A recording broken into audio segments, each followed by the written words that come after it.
At American Islamic College, we engage in dialogue that enlightens, inspires, and challenges the mind. Your generosity fuels these vital conversations. Every contribution magnifies our impact.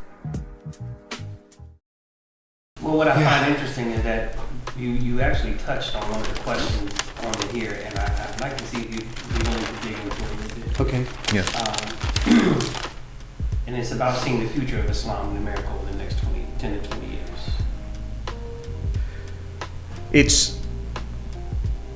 There are two ways to look at the future.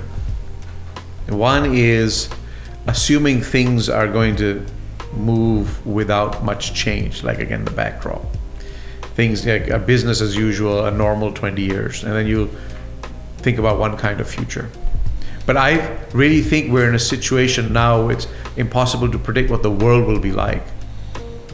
And so it's really impossible to say what Islam will be like. And I go back to Scott Appleby's definition of religion, which I love. It's really concise, that religion is a human response. The human response to a reality that is perceived to be sacred. And so we are going to be responding to events, right? Very few people will be architects of those events. And if the actual, planetary wide changes begin to unfold and accelerate, we'll be responding. And so I think those responses are going to be varied and chaotic.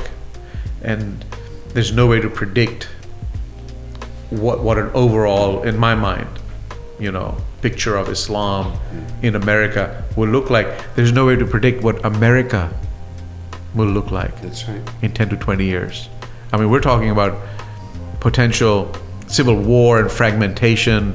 We're already in a Cold War of cultures, and I was really surprised to hear. I mean, we were hearing, we're going to annex Greenland, and Canada is going to be the 51st state, and Governor Trudeau, and that, some states like Illinois or Minnesota might decide to go with Canada instead. I mean, this is far off. I'm not saying this is going to happen, but like just the kind of conversation we're having even right now in the next 4 years, what will America look like, let alone what will Islam look like in America? But that's just a quick... That's true. I mean, even what we're witnessing right now, right.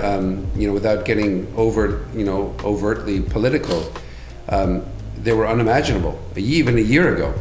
Like even the talk about annexing Canada, like a year ago, that would have been, unimaginable. That's even a topic of serious conversation, or the dismantling of the U.S. Department of Education, or so many things. It's and so that's right. And so I guess rather than predict what Islam will be in America in 10 or 20 years, I guess I can only speak to what I hope Islam will be, And so we know that this nation, we still struggle with ethnic and religious diversity.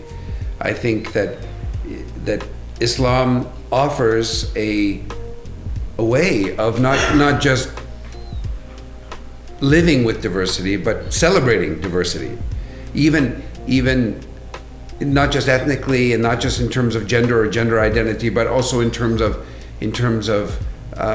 religion.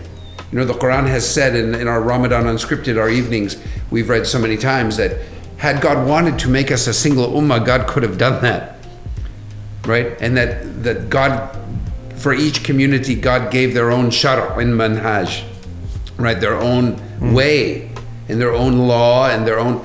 And so, therefore, compete with one another in good works, and God will sort out whatever, all the things that you're disagreeing about now. And I think so I see religious pluralism, I see the wondrous ethnic diversity, even here at the small college that we celebrate. I see this as being something that Islam can offer America without needing to convert everybody, not at all, but just to offer a model for healthy celebration of diversity, and for a sense of acceptance of even religious diversity and religious pluralism, that this country is really having a hard time, even now, after all these years, is having a hard time accepting. And so I think that Islam is also, with regard to the environment, I think that Islam also can, like the other scriptural traditions that talk about the stewardship, the other Abrahamic traditions, but I think that Islam can be a very active part of that conversation about ecological sustainability, about stewardship, about seeing ourselves as being the caretakers of the creation instead of the takers. And so I would love for us to be aligned with other faith communities who see a positive human role for healing the creation, rescuing the creation, caring for the creation. And even one of the points that your father made last night, that in the Surah An-Naml, in the Surah of the ants, that even as small as ants are, and as sort of detested as ants are by homeowners today for their ant infestations, but the Quran still gives value to the ants, and not only gives value, gives voice. Yeah. Here's Solomon's army, and here he sees the ants have their own army, and everyone's operating at their own scales, fulfilling their own purpose for which they've been created. That was a lovely insight. But can I ask you just to follow up on, this vision of Islam that you articulate, words like pluralism, diversity, caretaking, ecological responsibility. This agenda is typically an agenda, for lack of a better categorization, that's identified with an agenda of the political left. And so, if the country has swung far right at least these 4 years. How do you think of Islam? There are Islams, right? There are going to be other visions of Islam. There are many visions of Islam. So how do you think that this kind of Islam is going to interact with a national identity that is currently being deeply contested on these very issues? It's a great question, and Muslims are still sort of racialized in America. We're seen as being foreign to America, and we're seen as being somehow alien. That's a word that at least at the governmental level, that's still being used by the American government when it comes to people from other lands. But we're still, I think, seen in many ways as alien. And many Americans, every American has an opinion about Islam, but very few Americans really understand what Islam is. And so it's, I've had countless people in my lifetime as I wade through humanity who have told me that, I know everything I need to know about Islam because I saw this movie, like a Hollywood movie, or I saw this, or like that's all I need to know. And so I think every American has an opinion about Islam, but very few Americans really understand what it is that they have that opinion about. And so, and I think that you're right, that politically speaking, even the concept of zakat, of distributive justice, the idea that if I have more than I need, then part of my surplus belongs to the poor. It's not mine, it belongs to the poor.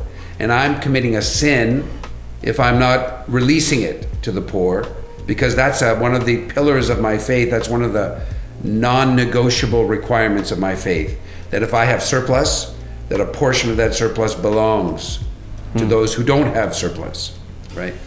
And so this is also considered to be, very sort of politically left talk, but I'm not thinking of any of that as within a politically left framework, because Islam is also, in terms of families and sexuality, Islam is also, quite conservative in many ways, very family oriented, very conservative in terms of social mores and in terms of the way Muslims live, the way Muslims approach many things. And so I think that these, in order for these principles to actually save us, save humanity, save the planet, these are going to have to be seen as transcending the political left.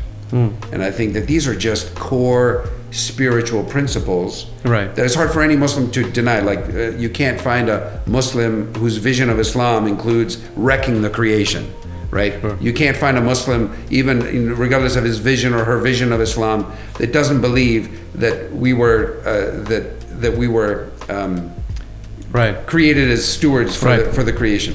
Right. You know, But yeah, I got you. or who disagrees with the concept of zakat. But you find Muslims, and I also want to bring in Catholics for a second, because similar conversations taking place at a place like Notre Dame, that with Catholic social teaching. But you will find Muslims who, they won't say we're going to wreck creation, but they will be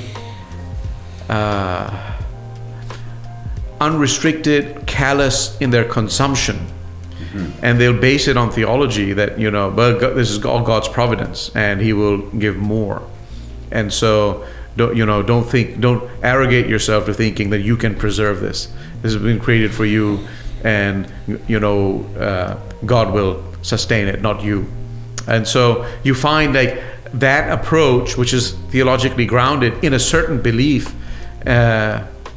that is noble from one point of view, that we are subjects where we don't have that power, only God has that power. But at the same time, it marginalizes the caretaker aspect that you've highlighted. And when I think of Catholics, Catholic social teaching is also deeply divided.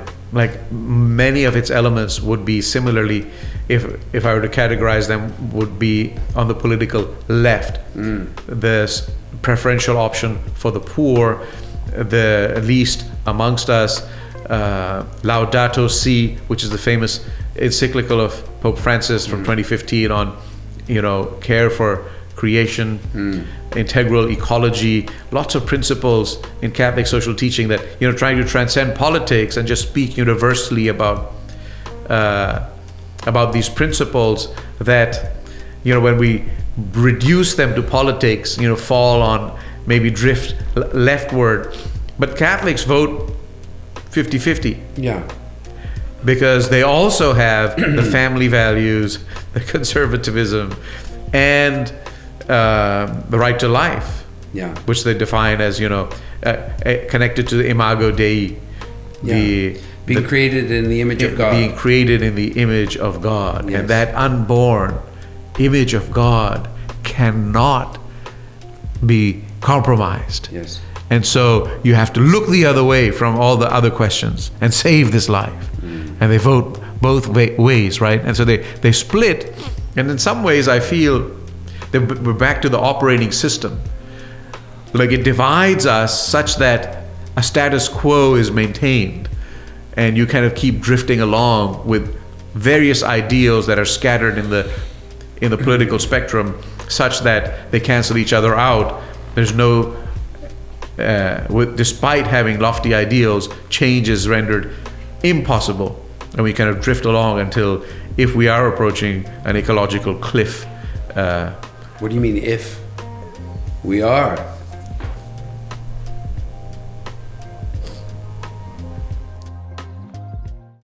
This is a very special time for the American Islamic College. We have been through a lot. Musa and the Banu Israel and all of those children of Israel who were following him out of Egypt and into the desert, they had a 40-year period of hardship and struggle.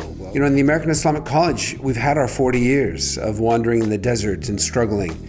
So we are now in a moment of God's realization of the dream of AIC. And so this is a very exciting moment for people to come on board as students, as faculty, as staff, as supporters, and as donors, as community members who are believing again in the dream of AIC, and now watching and helping, supporting the college to rise and to grow, God willing, into America's first great, independent, proudly Muslim university.